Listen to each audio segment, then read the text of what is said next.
Bonjour, nous allons vous présenter notre projet KSU. C'est un kit de survie urbain. Dans un premier temps, nous allons expliquer les raisons qui nous ont poussés à concevoir un tel outil, puis nous vous présenterons le site web. Revenons d'abord sur la notion d'open data. L'open data est une ouverture des données institutionnelles. Ici, nous voyons une sélection de quelques mots du champ lexical de l'open data. Pour nous, les points les plus importants sont l'intelligence collective, la libération des données et la notion de bottom-up. Il est clair que le développement de l'open data est lié à celui d'Internet, qui est de plus en plus indispensable dans notre quotidien. Sur ce graphique, vous pouvez voir que le deuxième pôle d'utilisation d'Internet est la catégorie recherche administrative. Dans cette catégorie, 51% de l'échantillon de personnes interrogées avouent utiliser Internet pour des recherches de documents administratifs. Vous pouvez également voir l'importance d'Internet pour la vie professionnelle, particulièrement pour la recherche d'emploi. Sylvain, une des personnes sondées, résume assez bien la situation. Il dit « Pour trouver un boulot, il faut Internet, mais si t'as pas de boulot, tu peux pas te payer Internet. » Internet a permis de remettre le troc au goût du jour. Il y a une augmentation du nombre des sites consacrés aux échanges de biens et de services. Le système D devient monnaie courante sur Internet. Mais est-ce que ceux qui en bénéficient sont aussi ceux qui sont les plus nécessiteux? Comme nous l'avons vu, Internet est devenu indispensable dans la recherche d'emploi et pour les démarches administratives, mais aussi pour échanger et partager. D'ailleurs, l'accès au numérique est important pour les sans-abri afin qu'ils conservent un lien social. En témoigne cette citation « C'est une société virtuelle et si tu ne dis pas que tu es à la rue, personne ne le sait, sur Facebook, t'es pas SDF. » L'open data est une opportunité pour les citoyens d'avoir accès à de nombreuses données qu'ils pourront développer afin de créer de nouveaux projets. Cependant, certaines personnes restent en marge de ce mouvement. Nous allons nous intéresser à la question de la précarité et nous demander en quelle mesure un accès à l'open data est possible pour les plus démunis et ce que cela pourrait leur apporter. La précarité est une forte incertitude à conserver ou récupérer une situation acceptable dans un avenir proche. La précarité est assimilable à la pénurie, au besoin, à la dèche, à l'instabilité. Elle touche aujourd'hui 14% de la population. Ce chiffre correspond au nombre de personnes vivant sous le seuil de pauvreté en France. Les loyers ne cessant d'augmenter et le pouvoir d'achat diminuant, on voit que les ménages français ont un budget nourriture et habillement de plus en plus faible. Aujourd'hui en France, il y a plus de 8 millions de précaires et ce nombre est en augmentation.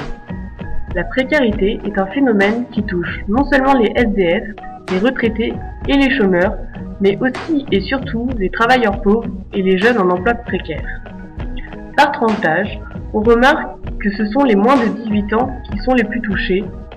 16,4% de cette population est précaire. Notre action a pour présupposer que les précaires ont un smartphone.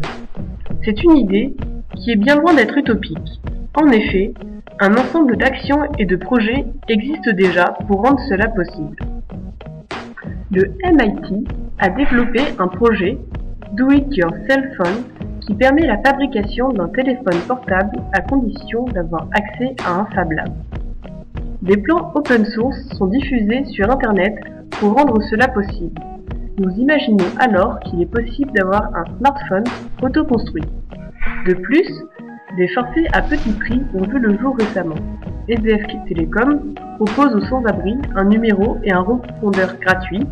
Les petits prix free proposent un forfait 2 heures pour 2 €. Et enfin, les forfaits solidaires Emmaüs offrent 1 heure d'appel et Internet pour seulement 5 €.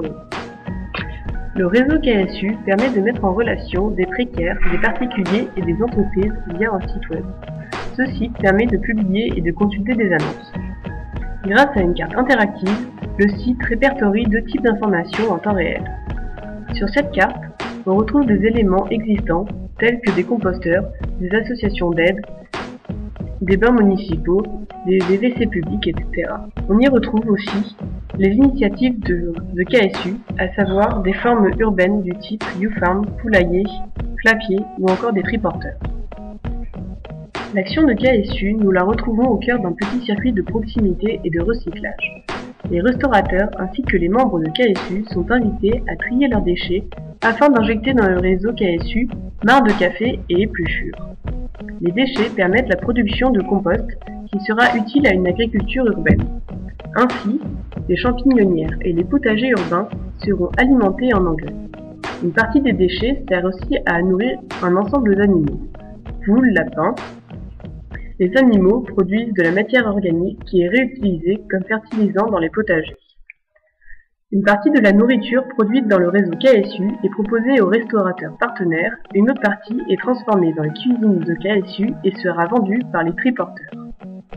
Les triporteurs sont des petits tricycles avec une caisse à l'avant servant au transport et à la vente de marchandises.